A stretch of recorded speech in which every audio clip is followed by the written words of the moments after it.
வணக்கம்.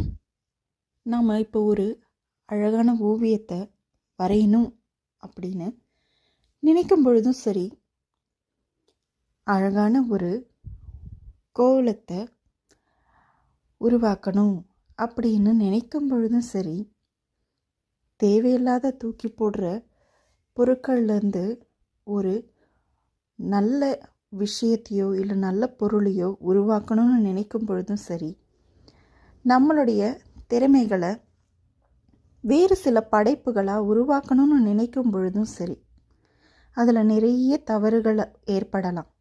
அதையெல்லாம் தாண்டி நம்ம அதை உருவாக்குறதுல தான் நம்மளுடைய மைண்ட் செட் இருக்குது. ஸோ எப்போவுமே பாசிட்டிவாக இருங்க. வணக்கம்.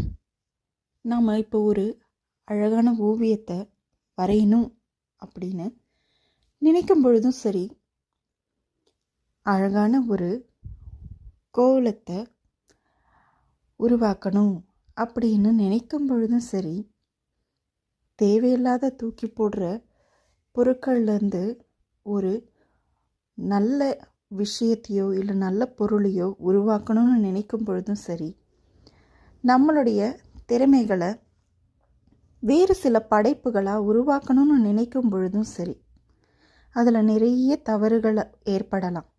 அதையெல்லாம் தாண்டி நம்ம அதை உருவாக்குறதுல தான் நம்மளுடைய மைண்ட் செட் இருக்குது. ஸோ எப்போவுமே பாசிட்டிவாக இருங்க.